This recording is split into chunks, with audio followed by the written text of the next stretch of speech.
Hey guys, Windsor here, and welcome to the Groove Guru podcast. And if you enjoy the kind of thing I share on these podcasts, I invite you to like and subscribe to the Groove Guru podcast on Apple and Spotify or via my YouTube channel, Windsor Drums. And also, if you're interested in checking out my new course, Back to Clarity, How to Get Back in Balance When You're Caught in Thought, you can do so via windsordrums.com/back to clarity.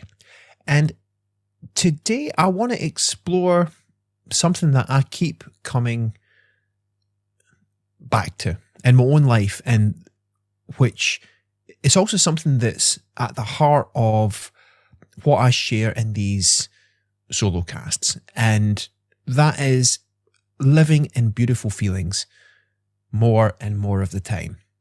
Not someday, but now.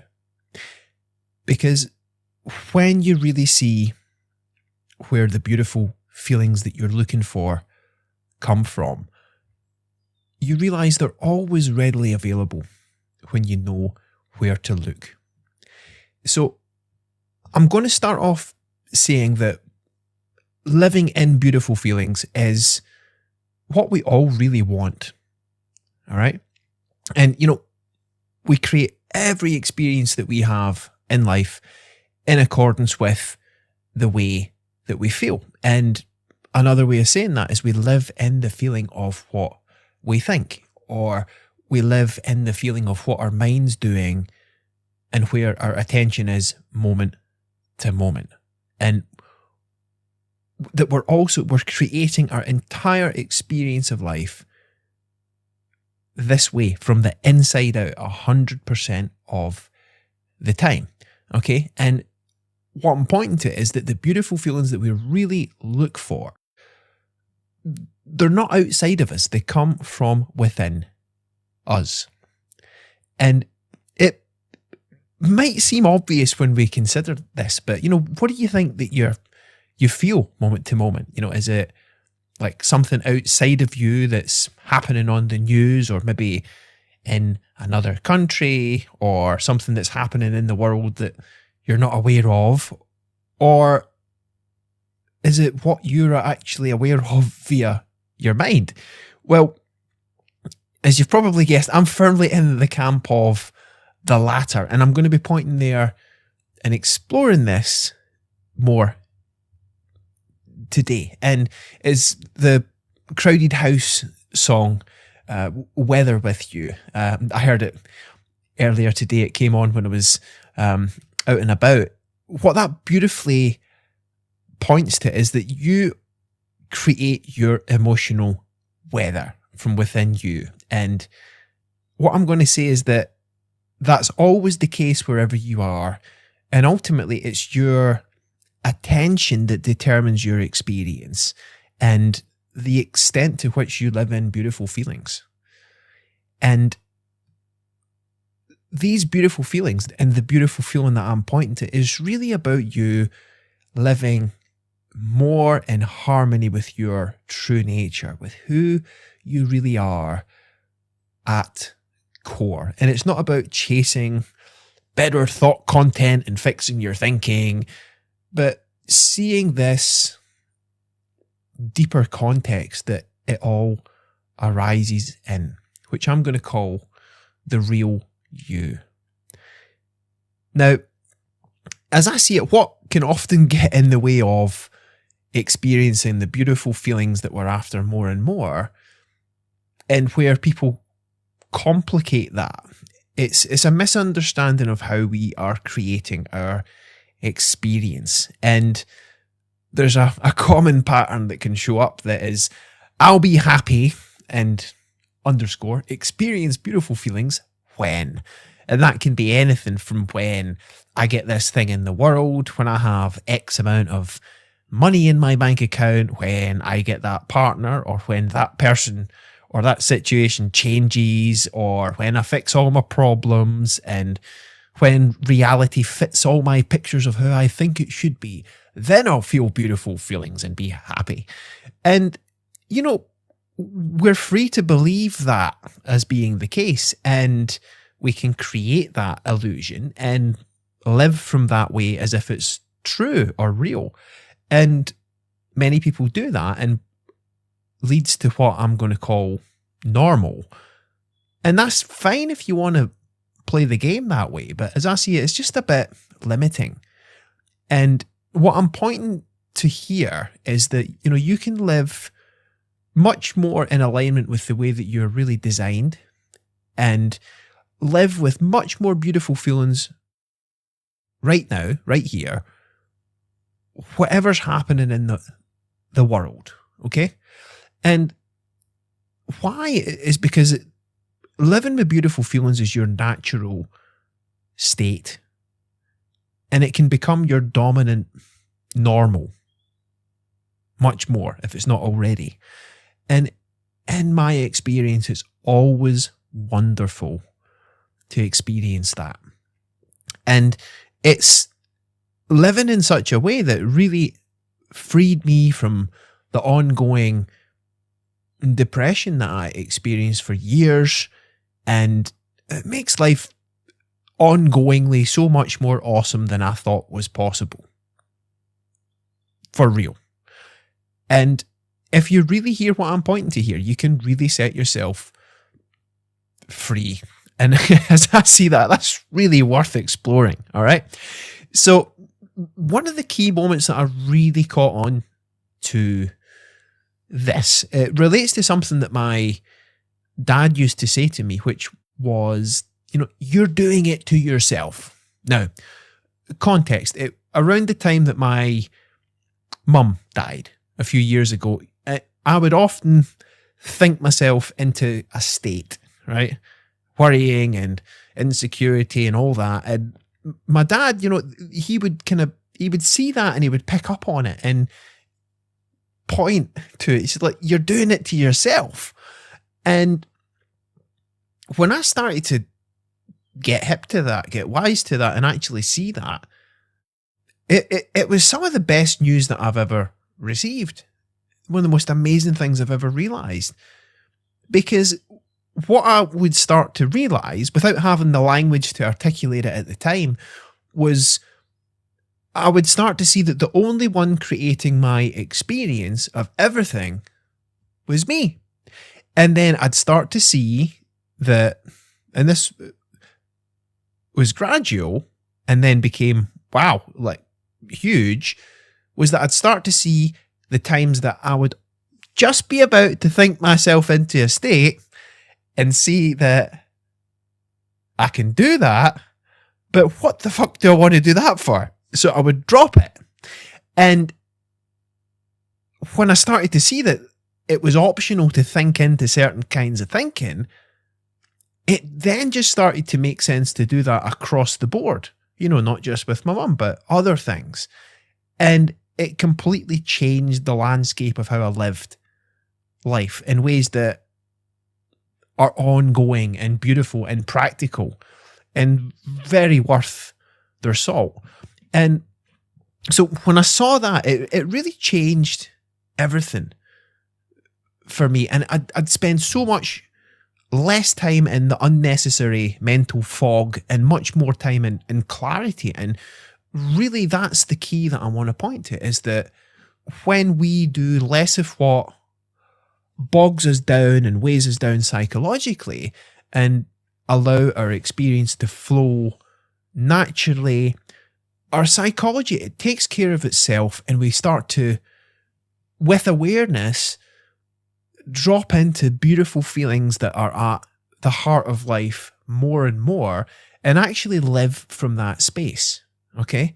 And every time we do that, we free up our mental bandwidth and open up to more creativity in the moment, where we show up to anything, clearer, free, in a more beautiful feeling, where we actually listen to people and see with actual clarity what's happening. And we open to that gorgeous innate feeling of life that's free and available to come through us and be our dominant experience every time. Okay? Now, you know, when we start to see that, and something I've reflected on, can I live this way all the time? Now, here's the thing, is that when you start to live in these kind of beautiful feelings more and more, and wake up to who you really are, that real you at core, you're still going to have a full range of experience. And, our emotional state's going to continue to change and move around a bit. Like, one of the definitions of emotion I like is that emotion or energy in motion is that whatever our experience is, it's always changing. It changes in accordance with where our attention is and what our mind's doing. All right.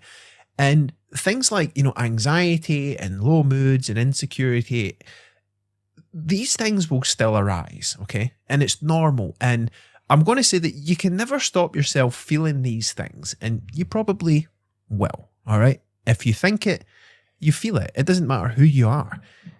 But what happens is, the more awareness of how you're creating your experience that you develop and see in real time, you see that it's optional to be as caught up in those experiences as you have been, and you can get caught up less and less. Now, I'm not saying you'll never get caught up again, but with this kind of awareness, it's the key that unlocks a lot of the unnecessary suffering that many people experience, okay? And those kind of experiences that you've had that have bogged you down, they start to lose their apparent power over you, okay? And one of the ways that can play out is like, when you see how thought works, it's kind of like, ticker tape, like this constant flow that passes, and that's always kind of going across the screen. But what you can see is that it's always going to keep flowing, and you can never change that. We're always going to have mental activity as long as we're alive. But we see that, in any moment, it's optional whether we think into it or not. So you don't need to just jump into every little thought that arises. And then your bandwidth opens up when you see that you don't need to do that. Okay? And you don't need to figure out every little thought and live in cognition all the time. Okay? Which is liberating and really practical. And, whilst what I'm pointing to here is beautiful feelings, whilst you won't feel happy all of the time, 100% of the time we can look in this direction of clarity, freedom, and those beautiful feelings that we really are at core. Okay? Now, when it comes to our psychological life and all the problems that we have, one of the biggest apparent problems is it's a result of being caught in thought and trying to work out the noise in our head with more noise, okay, in an attempt to get to clarity. And you can't think your way into clarity or a quiet mind, all right? But when you see that the clarity you're looking for is beneath thought, you can do more of what gets less in the way, which sounds counterintuitive, but what I'm pointing to is you see that all the clarity you're looking for is there beneath the noise, all right? And when you start to see that you've got this wisdom within you, this clarity, then you also see that you don't need to make your feelings a problem to be solved. And when they stop becoming a problem, you see you've actually got much more bandwidth to show up from, which gives you the answers that you're looking for in the first place. So we go about our life and we have feelings that we might not like, that's kind of a heavy or a distorted feeling, and we try to think our way out of that. And try to think yourself out of a kind of messy feeling just creates a bit more mess, all right?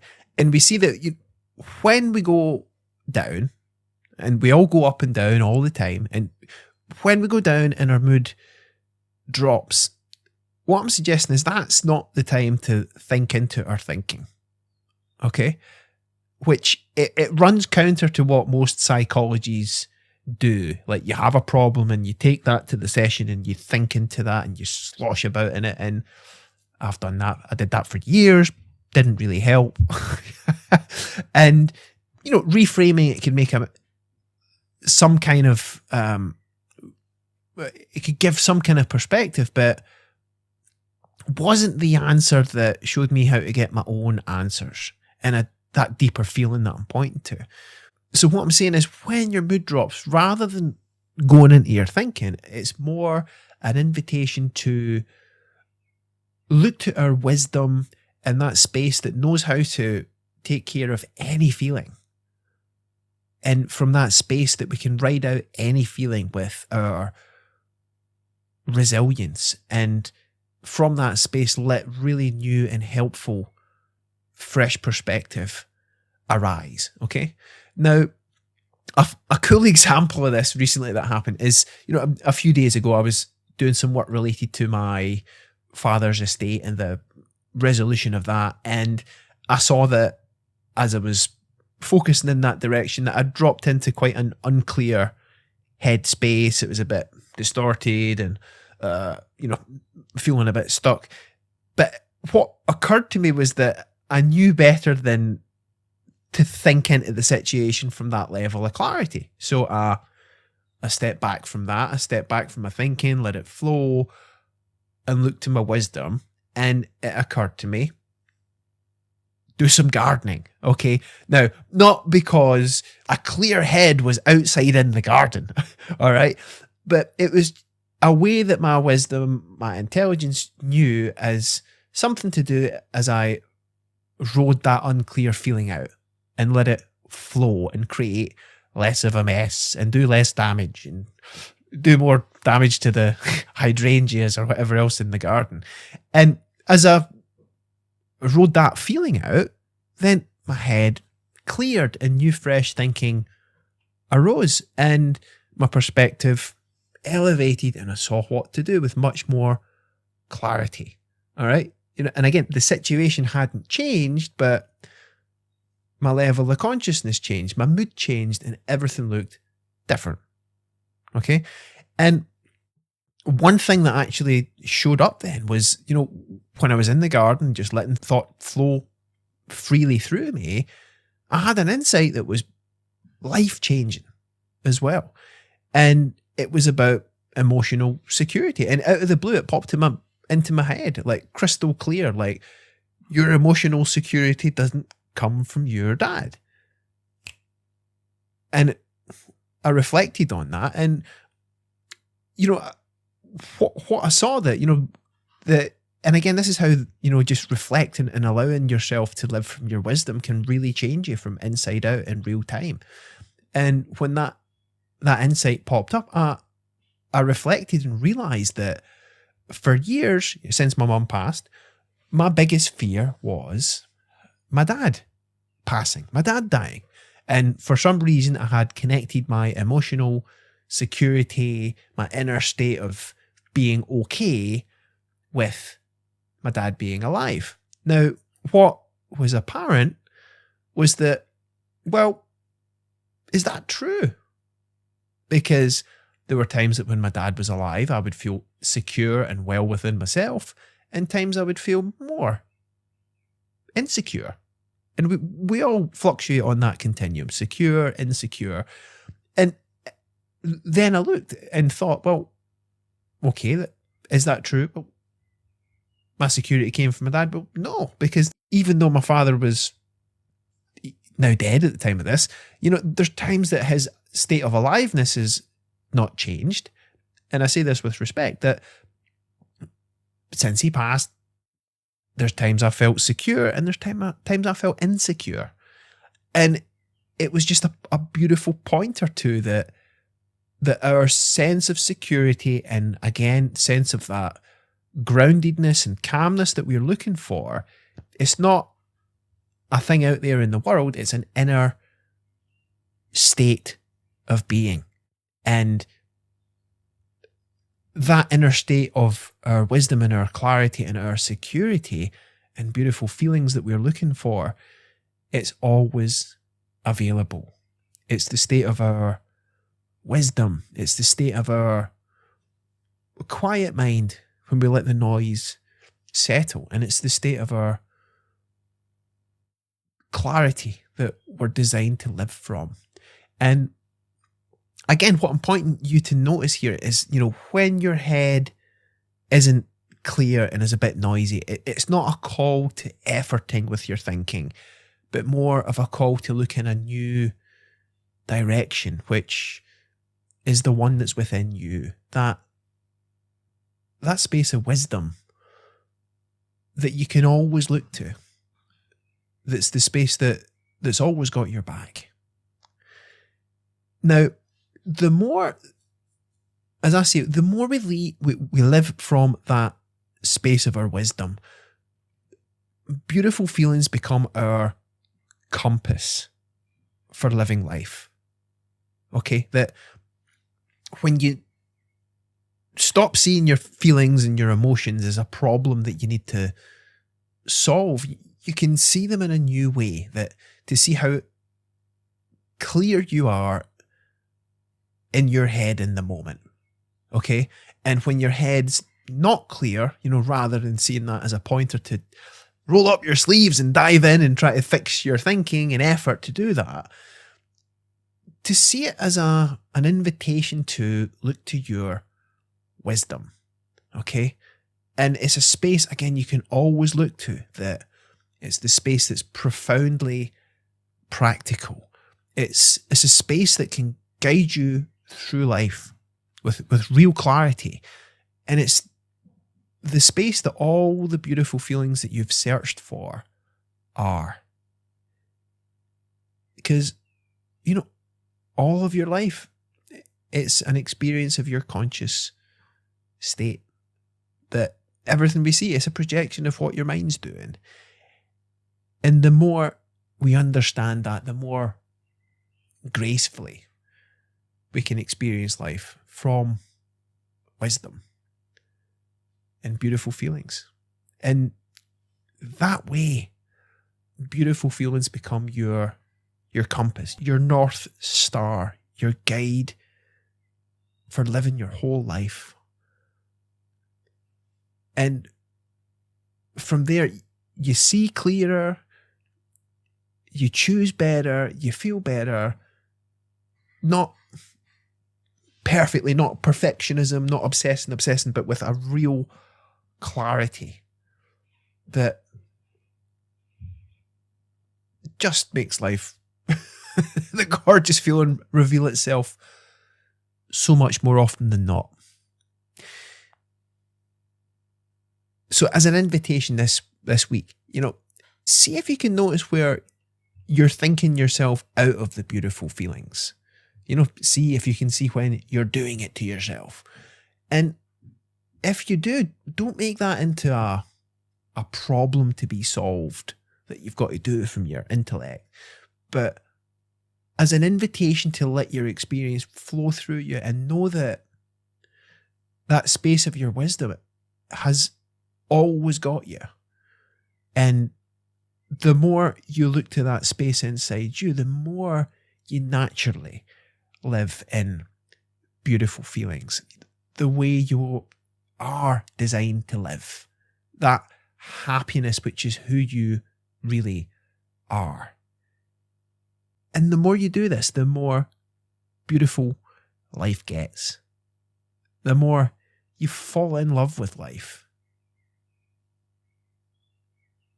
And let the magic of life reveal itself with the beautiful feelings that you have always looked for.